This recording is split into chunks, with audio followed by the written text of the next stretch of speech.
Um, I think we can move on now to the second game of the day, Washington versus Texas. I think we'll talk first about Washington, and obviously Washington also has a quarterback Mhm. prospect for the 2024 draft, and that is Michael Penix. So I'll let you start off with your opinions on Michael Penix. Yeah, the Washington offense is really fun to watch just across the board, and Penix has played really well this season. I just think he's a better college football player than he is an NFL player. To me, he shows a really good ability to distribute the ball. I mean, he's got plenty of arm strength, in my opinion. He puts so much zip on drive throws, delivers the ball where it needs to be. Good ball placement on these contested catches. He'll put those back shoulder throws for Rome Odunze just where he could get it, not the defensive back. What I just think there's certain drawbacks in Michael Penix's game that, with 6 years in college football, I'm not sure that he's going to be able to fix them getting to the NFL. He's got some mechanical blips, and it's kind of tough to evaluate because he's a lefty quarterback, so everything's flipped, and you kind of have to get over like, oh, this looks odd, but you have to be able to separate what's just him being lefty versus actual mechanical issues. But I do see him throwing off his back foot really often, and that can end up in a lot of deep throws being too wide, too long, and his windup's a little long. It's not as tight and close to the ear as you'd like. So those issues tend to be exasperated in the NFL. And I don't really know how he could fix them at this point when they're so entrenched. And then I also see him locking onto his first read really often, and it works in Washington's offense, but I'm not sure it will in the NFL. I'd like to see him move on to those subsequent progressions quicker. So for me, he's a guy who, and he's also got a long injury history that's kept him. He's stayed healthy the last couple of years, but he had like 4 years in a row from 2018 to 2021 with a season-ending injury each year. So his medicals are going to get dinged. And to me, he's kind of an early day three guy that I think could be a good backup. And sometimes down the line in his career can step in and start and be productive and win a couple games. But to me, he's not a franchise quarterback in the way that some people have spoken about him this season. Yeah, I think we kind of see him through the same lens. I won't repeat all the things that you talked about. Obviously, the arm strength for me was really, really good. But the one of the biggest things that I noticed as well is he, when he would progress through his reads, it was a lot slower than you would Mhm. like. And obviously, at the NFL level, that game is sped up even more. Um, and he would also just for some reason just fade away from pressure when he was releasing his ball. And sometimes he would even do it like you mentioned, throwing off that back foot without any pressure. Mhm. And if he was a guy in his third year and his second year of starting, I would say, okay, maybe we can fix that. But like you mentioned, this is his sixth year of college football. I'm not sure how much some of that can be fixed. And then he also misses some linebackers that are sitting in coverage once in a while and things Mhm. like that that I just wouldn't like to see from a guy that is as experienced as him. But I mean, the arm strength really good. I think short and intermediate most of the time his accuracy is also really solid. And I think he's going to be a really reliable guy, which is what you want in a backup. He could be a Mhm. guy that I wouldn't be surprised makes a 12, 15-year career in the NFL as a backup and a spot starter. Um, and that's a great position for most of these guys to be in. So I think it's an important job, but I just don't see him being that every game, every year starter, in my opinion. Yeah, he also doesn't have to do much outside of structure for Washington this year because they've protected him so well and his receivers get open. So I'm intrigued as to what's going to happen when those really good interior defensive linemen for Texas that we'll talk about in a few minutes manage to push that pocket and potentially make him go outside, which he really hasn't had too often. But before we move on, do you because obviously we've seen him in a lot of first round mock Mhm. drafts, and I think we'll come out with our first mock draft in a couple of weeks. Do you think this is a lot of media hype with Penix right now, or do you think he's going to end up in the first round? I think it's a media hype. I think NFL teams know what they're doing, and he's an older prospect with that injury history. He's got those couple things that we talked about that really hold him back from being a franchise quarterback. If he played the exact same way as he does, and this is a true junior, then I think we're talking about a first round quarterback. But I just doubt that at this point in his career, that's how the NFL views him. I think he's more of a guy who goes in the third, fourth round. Yeah, I would tend to agree with that. Now you alluded to this guy a little bit earlier when we were talking about Jermaine Burton, but Roma Dunze, the wide receiver Mhm. one for Washington. You mentioned that you really liked him. What are some of the things that you see in Roma Dunze? Yeah, I think he's such a well-rounded receiver in that you can trust him to go get that 50-50 ball. He's got really good height, length, leaping ability. He understands positioning really well in those situations as well. He's also got plenty of athleticism. He gets open with really good flashes of quality route running. To me, he's just a guy that you can rely on at all levels of the field to get open and even catch the ball when he isn't open. I think to me, he's a guy that I'd be comfortable taking in the top 15, more in that like 10 to 15 range, because he's not, he's not a fantastic athlete where this is a guy you're taking in the top 10, but I expect him to be a really good wide receiver at the next level. Yeah, I think he's really reliable. He's got great hands, like you mentioned, that contested catchability, great ability to high point that ball and bring it down, make that reception. He's a little bit taller of a receiver too. I think he's like 6'3". So I think he was a little bit tighter hips. But in my opinion, still a really good route runner, can create some separation. I'm a little bit more like the 15 to 20, 25 range on him, but really, I think we see him really similarly there. I think that's kind of what happens when we talk about the NFL draft Mhm. together for what's this 4 years now at least. So Yeah. that's what tends to happen. But great wide receiver. I think he's definitely the best one in the playoffs, and you seem to think that as well. There's another wide receiver, Mm. the wide receiver two for Washington, Jalen Polk. I kind of see him as like a round two, maybe early round three guy. I the thing that concerned me the most about him was I saw a lot of drops on tape. Mm. I know there was an Oregon State game was in the rain. I think there was 3 or 4 drops that I saw, but the other games as well that I watched, Stanford, USC, I saw at least 1 or 2 drops each, and that really concerns me. But I think he's got great physical tools. He's another guy that can high point the ball and bring in those tough catches, which is why I was confused why I saw some drops. So they may be some concentration or focus drops, but that kind of pushes me away from really liking him. But I think he's a guy that can be a great wide receiver too for an NFL team. Yeah, I think he's a ball-winning wide receiver too. I like him in that mid-second round range. He does really everything well. He's almost kind of a poor man's Rome Odunze. Where in that he's also a contested catch guy. He can get open with athleticism and routes, just everything at a notch less than the level that Odunze does it at. And let's just keep talking about these wide receivers and that are going to be in this game, and flip over to the Texas side where they've got a couple guys, Xavier Worthy and AD Mitchell. How do you rank that tier? And let's just throw Jermaine Burton in there. And those 4 guys, you got Polk, Burton, and the 2 Texas receivers. Who for you comes out on top in terms of right now if you had to rank them? So if we're going with those 4, I would Mm. have Mitchell 1, Worthy 2, Polk 3, Burton 4. Okay, I've got Worthy 1, or I'm sorry, Burton 1, Worthy 2, Polk 3, Mitchell 4. So let's talk about AD Mitchell. What makes you like him so much? Yeah, so to me, he was a great athlete in my opinion. He's a big guy, Mm. 6'4", I think right around 200 pounds. I think he's a true deep threat. He, in my opinion, wasn't the greatest route runner in the world, but I still felt like he had the ability to create some separation.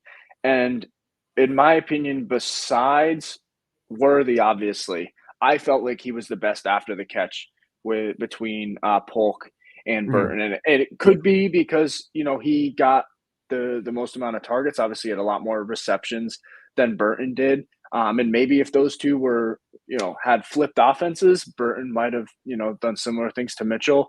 But I just I thought that he had great hands, and he moved really well for his size, and I liked his effort in the run game. To me, obviously, you're not always going to be asking wide receivers to block, but when I see a lot of effort in the run game, it just shows me that they're a really hard worker and they're going Mm. to do what you ask. So I also think that he, despite not having elite deep speed, he had a great ability to stack DBs and get behind them Mm. and get open deep. So in my opinion, I think that his talents weren't maximized in that Texas offense because they had all these other weapons. So he's a guy that I'm a fan of in kind of that early to mid second round range for me. Yeah, I see him as more of a mid-second round guy. I really like, as you said, he gets downfield and maybe he's not a burner, but he tracks the ball really well. He's a big target with his size, so he really does still give you that vertical threat. And I love the combination of size, of athleticism. I think there's a lot of route running potential there to unlock. He's probably going to face a learning curve in the NFL because he's going to have to run a more diverse route tree. He's going to have to refine some of that route running. To me, he's kind of a similar prospect as Quentin Johnston was last year, because one drawback that I have with him is you love the height, but I'm not sure he plays to it consistently. I'd like to see him when the ball's in the air. I'd like to see him attack it better and go and high point the football. Sometimes he struggles finishing through contact, which he really shouldn't when he's bigger than whoever is coming up to him as the DB. So that's one drawback I have on him. Although if I'm comparing him to Johnston, I do prefer his hands. Johnston has that tendency to body catch. Mitchell has the ability to pluck the ball out of the air. I just would like to see him being more physically imposing at the catch point. Yeah, I think that might be due to his size. I mean, I think he was listed at 195. And most of the time we know how these measurements are on college Yeah. websites. So I have a feeling he's probably 190. He's not a physically imposing guy despite his size. Yeah. So I would hope that he would improve with that as they add some weight, add some muscle to him. I felt like he was a better deep threat in my opinion than Quentin Johnson. I felt like he had a Mhm. better ability, like I mentioned, get behind that defensive back and create that separation. But I definitely can see the comparisons there.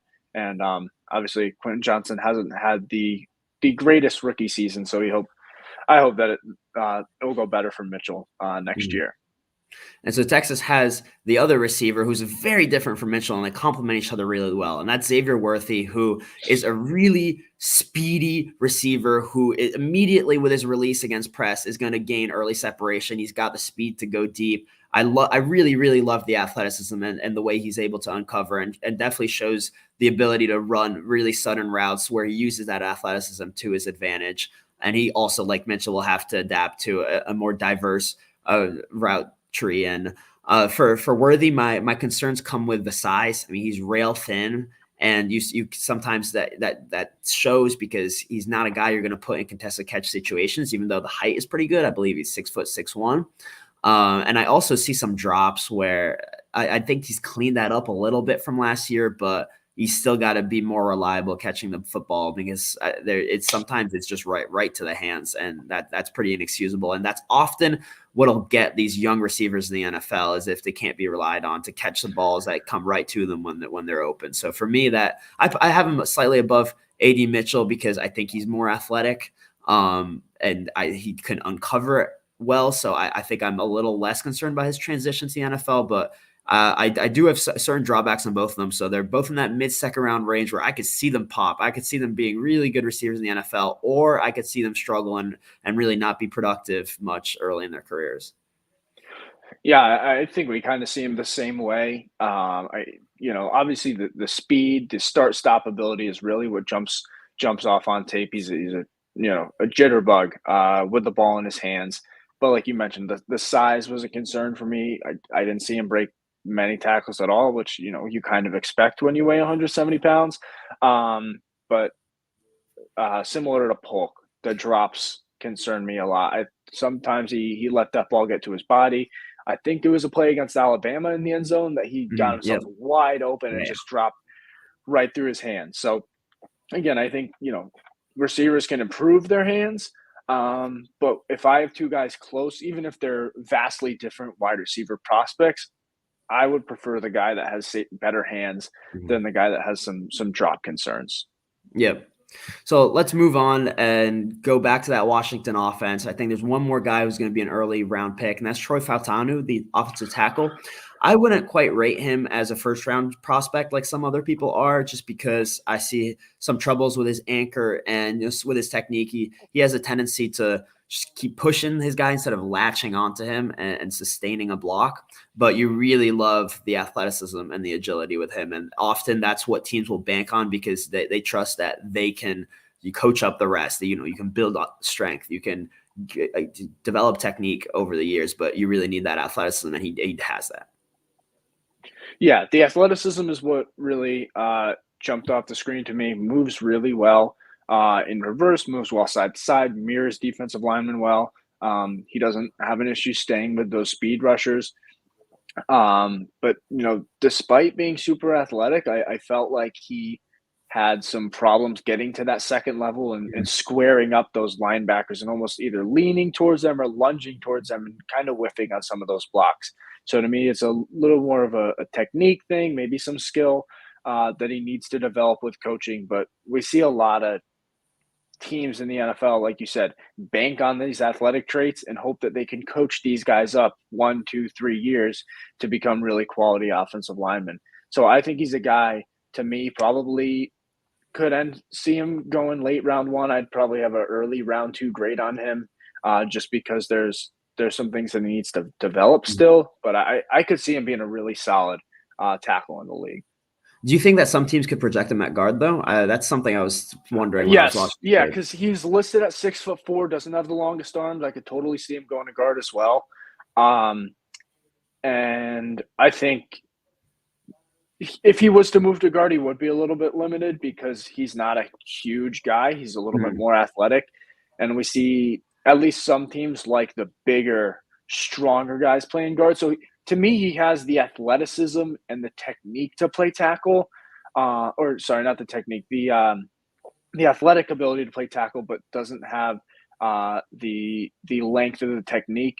Almost kind of like Rashawn Slater a couple years ago. Obviously, Slater has much better technique than Fatuano has, but a little bit undersized. But that athletic ability, I would try to keep him at tackle, and you could always move him in to play guard. But I think he could play tackle.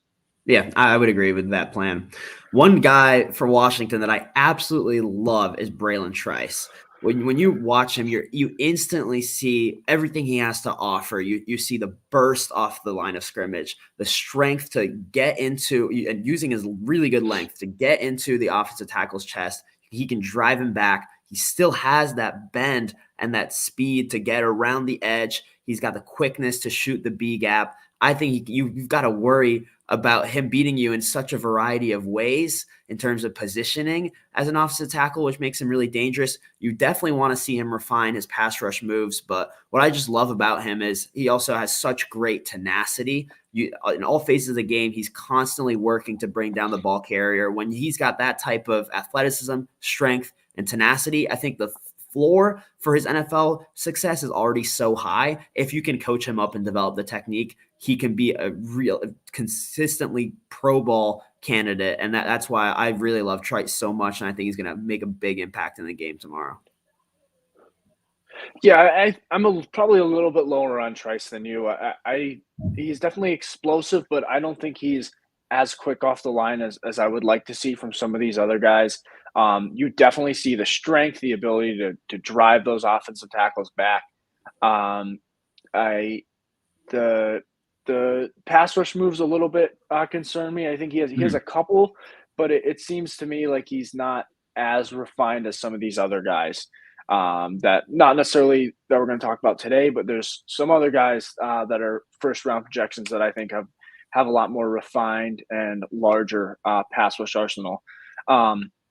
But like you mentioned, great strength. Always playing with a high motor, which I think, like you mentioned, gives them a high floor. Kind of, in my opinion, probably a late round one grade for me. Just because I probably don't see him as quick as you do, coming off the ball and stuff like that. But I think really going to be a solid edge rusher in the league. So moving on to Texas, we talked about the couple wide receivers they have, but there's another really dangerous pass catcher in the tight end, Jatavion Sanders. And I think he's a really intriguing prospect because he's so athletic. You just don't really see much route running ability because it's not really asked of him. And that's so common for tight ends. They really are underutilized across college football as receivers, or that they don't have the responsibilities in terms of route concepts that they're going to have in the NFL. So it's always a difficult projection, but he definitely has the athletic tools. And he's not the biggest, strongest tight end, but I still think he's an adequate blocker, especially in space. downfield, he's 5 to 10 yards. He's able to clear open a running lane, allow guys to get yardage after the catch, and spring open big plays. So I like him in that role. In line, he's not quite as good, but I think he got better from last year. He might be able to be serviceable in the NFL rather than someone that you're really just never going to put in that position. So he's got to keep working on his technique really as a blocker and as a receiver, but there's a lot of potential there. Yeah, I definitely liked him more watching him this year than I did last Mhm. year. Yeah. Um, like you mentioned, he doesn't run a whole lot of routes, but he gets himself open. He finds the holes in the Yeah. coverage down low. He's got reliable hands, and he's pretty good after the catch. Um, my drawbacks for him, like you mentioned, were those inline blocking. I'm going to guess that we see this a lot in college. It's the tight ends aren't worked with as much as inline blockers as that sixth offensive lineman. And he's not the biggest guy. I think he's only 245 Yeah. pounds. So I think there's still some room to grow there, but he definitely, like you said, improved from last year to this year. So that gives me hope that he would continue to improve at the NFL level, especially getting that NFL coaching, putting an NFL weight room, add a couple pounds there. But he's a big, reliable target for a quarterback. I think from the receiving perspective, he's got those things that you look for a tight end, always being that outlet, kind of not comparing him to Travis Kelce, but he's the first guy that comes to mind where he's not always running routes, but he's just finding the holes in coverage so that the quarterback can throw him the ball instead of throwing the ball away.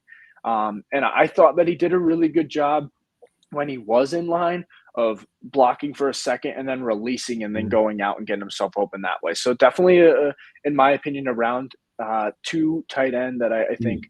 will be, a tight end that a lot of teams would like to have on their roster. Yeah, I've got him like an early second round grade, but I think he could go in the first round, especially when you see those athletic testing numbers come in. I think teams are going to really want to bank on that potential. And as you said, I want to highlight that he shows that really good football intelligence to find those soft spots in Yes. coverage, to understand his blocking assignment. And that's what makes you confident in his ability to develop, because that's what you're banking on. You really do need him to develop his game. But when you see that type of intelligence on the field, then you think he's going to be able to grasp concepts and improve technique. So I think he's definitely a really interesting player, and I hope he'll make an impact in the game tomorrow alongside those receivers. A couple more Texas guys to discuss are their defensive tackles, Tavondre Sweat and Byron Murphy, and they're really different and complement each other really well. Sweat is a really massive defensive tackle who is going to plug holes in the run game and really disrupt your ability to get yardage through the tackle, between the tackles in the running game. And he's also shows some pretty good athleticism as well for that size, but is probably more of a pressure guy than a guy who can actually sack the quarterback because of some more limited agility given how big he is. And then there's Byron Murphy, who is more undersized and isn't as consistent at the point of attack as a result, but he's got some good pass rush moves and can get to the quarterback pretty well. So I think they're day two guys, but they're definitely going to have an impact in the game tomorrow and have solid NFL careers. Yeah, you have Sweat above Murphy. I've Sweat a hair above Murphy. I would have him more, but there's a report by Dane Brugler that he's got some character concerns where earlier in his career he was focusing a little too little on football and more so on being a college kid and partying a little too hard. So, and apparently he completely cleaned it up, and you can see that with how he's improved on the field. But there are concerns in the NFL about, well, when he gets drafted, he gets paid, he has that status and the money. Is he going to revert back to old habits, or is he going to stay as zoned in as he has been the last year or two? Okay, all right. I didn't hear that or see that report, so I had Sweat ahead of him as well, but that'll probably Mhm. bump him back a little bit for me. But he's not a guy that's going to play a ton of snaps in the NFL just because he's huge. But I think Mhm. he'll definitely make an impact when he's on the field. And he's not going to be on a lot of true, passing downs. But I think if he is on the field when offense are passing the football, he can provide a lot of pressure right up the middle. Not necessarily, get after the quarterback, but push that pocket backwards. And he does a really good job in the run game of closing up his gap and at times, driving his offensive lineman to one side or the other and closing down a second gap as well. So big, strong, powerful guy, moves well for his size. And Murphy, I feel similar to you to how you do. He's got, a good arsenal of pass rush moves. I think he is a little bit undersized, so at times he can get pushed around a little bit, which at the next level might be a little bit of concern. But I think he shows a good ability to get skinny, shoot the gaps, and he does show the ability to split double teams as well, which is promising because you don't see that a whole lot in college. But he's quick off the line, explosive, got fast hands, fast feet. So definitely a guy that's going to be a quality defensive tackle in the rotation at the NFL level. There was one other Texas defensive lineman that I Mhm. just wanted to bring up that really popped on tape to me. Alfred Collins, number 95 for Texas. He's probably a later round guy, but I thought he also showed some good pass rush moves. He was quick, played with good motor. So definitely a name that you could end up hearing probably on day 3 that I wouldn't be shocked to see, make some plays in the NFL. Yeah. So I think that really wraps up us going through these prospects, and I have an even tougher time making a prediction for this game than for the other game, even though they're both really close. My gut says Texas, but my brain says Washington. And so I'm just going to go with my gut with Texas. I think they've really hit their stride. They're super explosive. I hope it's going to be a shootout. That's what it looks like it'll be on paper. And maybe they'll just be a little bit better at making sure Ewers is able to stay clean and stay within structure. Whereas at these 2 D tackles we just talked about for Texas might be able to, cause some discomfort for Michael Penix and make him have to go outside structure a little more. So that's my pick. How about you? Yeah, I really obviously struggled with this one as well. I, I'm also leaning Texas just because I think the Texas defense is, in my opinion, from what I've seen, all around better than Mhm. the Yeah. Washington defense. I think they both have a handful of dynamic playmakers on offense. Um, but I think that the Texas defense might be able to make a play or two that the Washington defense won't. Um, and I think that in my opinion, it's going to be one dimensional for Washington. They're going to have to pass the ball. I think the Texas defensive line, like we talked about, is really solid. Probably 3 prospects at least along that defensive line. So I'm going with Texas. I think it's going to be really close again. But it looks like we both have Alabama versus Texas in the national championship game. So it'll be fun to watch these games, see what happens. And that is it. Thanks everyone for watching along. I know this is a little bit longer of an episode, but hopefully we gave you good previews and guys to watch and look out for while you're watching these 2 playoff games.